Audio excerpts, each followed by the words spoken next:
నమస్తే, welcome to KTV.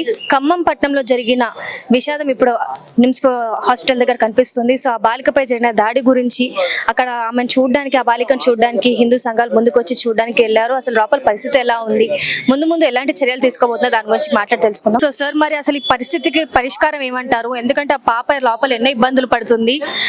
తెలిసి తెలియని వయసులో కూడా ఇలాంటి అగత్యానికి పాల్పడిపోయి ఇంత చేయడం వల్ల అసలు ఆ పాప పరిస్థితి ఎలా ఉంది లోపల, తర్వాత తదుపరి చర్యలు ఎలా ఉండాలని అనుకుంటున్నారు? ఇప్పుడు చూసి వచ్చాము, పాప గురించి తెలుసుకున్నాము. విషయం ఏంటంటే ఆ పాప యొక్క వెన్నుపూస పూర్తిగా విరిగిపోయింది. ఆమె జీవోత్సవమే, ఒకళ్ళు బతికినా జీవోత్సవమే. పరిస్థితి ఉదయ విదారకంగా ఉంది ఆమె యొక్క స్థితి. ఇక్కడ గమనిస్తే మేము డిమాండ్ చేస్తున్న విశ్వ హిందూ పరిషత్ నుంచి డిమాండ్ చేస్తున్నది ఏంటంటే, ఒకవేళ రేపు ఆమె మంచాన్నే ఉండేటువంటి పరిస్థితి ఏర్పడితే చేతులు దులుపుకోకుండా ప్రభుత్వం ఆమెకు తగిన పరిహారం ఇవ్వాలి. పరిహారంతో పాటు ప్రభుత్వము ఆ ఇంట్లో ఉన్నటువంటి ఎవరైనా ఒకరికి తల్లి కానీ తండ్రి కానీ ప్రభుత్వం ఉద్యోగం కల్పించాలి.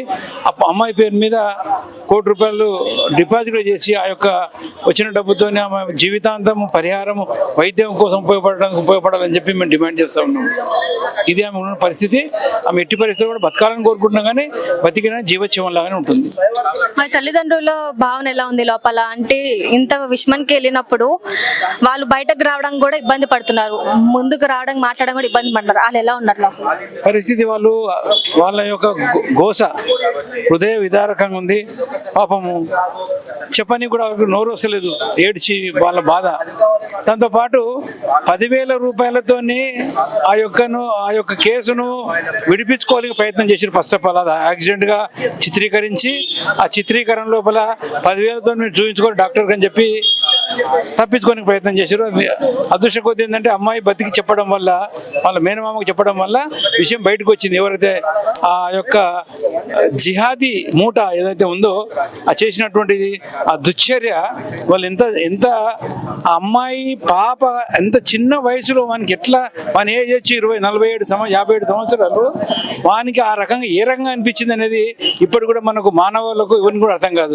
కానీ వీళ్ళ యొక్క రాక్షస వృత్తి ఎక్కడైతే ఈ ముస్లిం ఏం కోరుకుంటారో వాళ్ళకి నేర్పుతున్న విద్య ఏంటంటే, మదర్సా లోపల ఎట్టి పరిస్థితుల్లో హిందూ అమ్మాయిలను ఎక్కడున్నా సరే, ఏ ఏజ్ అయినా సరే వాళ్ళని ఈ రకంగా హింస పెట్టాలి, వాళ్ళ యొక్క దురాచారం చేయాలి, వాళ్ళ మీద ఏ రకమైన యొక్క అత్యాచారం చేయాలని చెప్పి వాళ్ళ యొక్క విద్యా బోధన యొక్క వాళ్ళ యొక్క మదర్సాలో చెప్తున్నటువంటి వాళ్ళ యొక్క పద్ధతిని వాడి అలా పాటిస్తున్నాడు. అది అలా మన యొక్క రాక్షస ఆనందం పొందుకుంటూ మన యొక్క జీవితం లోపల అమ్మాయిల యొక్క ఈ రకమైన ఇబ్బందులు జరగడం వల్ల ఈ సమాజం ఎటుపోతుంది, వాళ్ళని ఏ రకంగా మనం ఆలోచించాలి, వాళ్ళని ఏ రకమైన శిక్ష ఇవ్వాలి. అటువంటి సమాజాన్ని, అటువంటి దుర్మార్గులను వెంటనే శిక్షించాలి. రిటైర్డ్ జడ్జి ఆధ్వర్యం లోపల ఫాస్ట్ ట్రాక్ కోర్టు ఏర్పాటు చేసి వెంటనే మనకి తగిన దాని యొక్క జడ్జిమెంట్ వచ్చేటట్టుగా మనకి వెంటనే శిక్ష పడేటట్టుగా కఠినమైన శిక్ష ఆమె పడాలని చెప్పి మేము కోరుకుంటూ మేము డిమాండ్ చేస్తున్నాం. అమ్మాయి బతకాలని భగవంతుని ప్రార్థిస్తున్నాం. ఒకటి మాత్రము, అమ్మాయి బతికి బయటికి వచ్చిన ఇప్పుడున్నటువంటి బులెటిన్ రిపోర్టు ప్రకారము, డాక్టర్లు చెప్తున్నటువంటి విషయాల ప్రకారము 2 చోట్ల అమ్మాయికి వెన్నుముకలో పూర్తిగా డ్యామేజ్ అయింది. కాబట్టి దీర్ఘకాలికంగా మంచానికే పరిమితమైనటువంటి అవకాశాలు ఎక్కువ ఉన్నాయి. అందుకే మేము డిమాండ్ చేసినాం, ₹1,00,00,000 అమ్మాయి పేరు పైన ప్రభుత్వం డిపాజిట్ చేయాలా. దీర్ఘకాలికంగా అమ్మాయి వైద్య ఖర్చులకు ఇబ్బంది పడకుండా.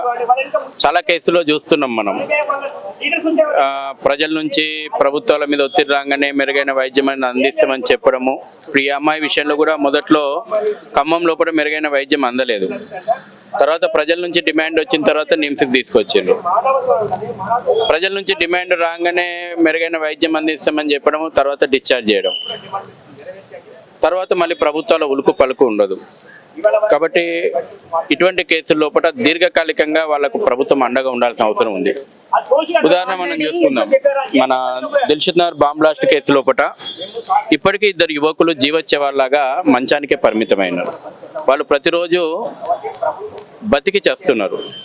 రేపు భవిష్యత్తులో ఈ అమ్మాయి పరిస్థితి కూడా అట్లా రావద్దంటే ₹1,00,00,000 డిపాజిట్ చేయండి. అదేవిధంగా కుటుంబం లోపల, తల్లిదండ్రుల లోపల ఒకరికి ప్రభుత్వ ఉద్యోగం కల్పించి వాళ్ళ రోజువారీ కూలీలు వాళ్ళకు భరోసా కల్పించాలా. నిందితుడు కఠినంగా శిక్షించబడాల. ఈ రాష్ట్రం లోపల మహిళలపైన ముఖ్యంగా చిన్నారులపైన అత్యాచారాలు జరుగుతుంటే కఠినమైనటువంటి శిక్షలు పడకపోవడం కారణంగా కూడా ఇటువంటి మానవ మృగాలు పెట్టరేగిపోతూ ఉన్నాయి. ముఖ్యంగా ఖమ్మం లాంటి గిరిజన ప్రాంతాల లోపల, ఏజెన్సీ ప్రాంతాల లోపల అమ్మాయిలపైన చిన్నారులపైన అకృత్యాలు పెట్టరేగిపోతూ ఉన్నాయి. ముఖ్యంగా హిందూ అమ్మాయిలు, గిరిజన అమ్మాయిలపైన. తబ్లిగే జమాతే లాంటి ఒక మతోన్మాద సంస్థ, తర్వాత నిషేధిత పిఎఫ్ఐ లాంటి సంస్థతోటి నిందితునికి లింక్ ఉందనేటువంటి ఒక ఆరోపణలు వస్తున్నాయి. దీనిపైన కూడా పూర్తి స్థాయిలో విచారణ జరపాల. కేసు ఒక అమ్మాయి బిల్డింగ్ పై నుంచి తోసేసిన తర్వాత రక్తస్రావం అవుతూ ఉంటే యాక్సిడెంట్ కేసుగా నమోదు చేసి కేసును తారుమారు చేసేటువంటి ప్రయత్నాలు జరిగినాయి అనేటువంటి ఆరోపణలు ఉన్నాయి. రాజకీయంగా కూడా ముస్లింలు, నిందితుడు ముస్లిం కాబట్టి కొన్ని సంస్థల ప్రమేయంతో నిందితుడిని ఈ కేసును యాక్సిడెంట్ కేసుగా చిత్రీకరించేటువంటి ప్రయత్నాలు జరిగినాయి అనేటువంటి ఆరోపణలు ఉన్నాయి. కాబట్టి ఈ రోజున మేము డిమాండ్ చేస్తూ ఉన్నాం. అక్కడటువంటి మంత్రులు కూడా గతంలో ఎన్నికల సందర్భంగా తుమ్మల నాగేశ్వరరావు కూడా కాంగ్రెస్ అంటే ముస్లిమ్స్ పార్టీ అని బహిరంగంగా మాట్లాడిండు. నిందితునికి ముస్లిం మతోన్మాద సంస్థలతోటి లింక్ ఉందనేటువంటి విషయం బహిర్గతం అవుతుంది, ఆరోపణలు వస్తూ ఉన్నాయి. కాబట్టి బాధితురాలకి న్యాయం జరగాలంటే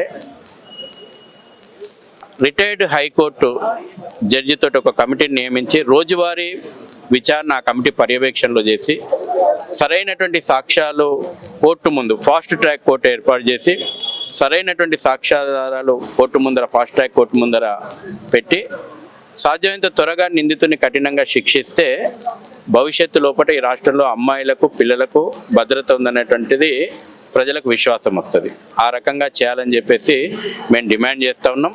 ఖమ్మం, ఉమ్మడి ఖమ్మం జిల్లా లోపల అక్రమంగా ఉన్నటువంటి మదర్సాలపైన వెంటనే చర్యలు తీసుకోవాలా. మదర్సా యాక్టివిటీ మీద కూడా పూర్తి స్థాయి విచారణ జరపాలి. అక్రమ మదర్సాలను వెంటనే మూసేయించాలి.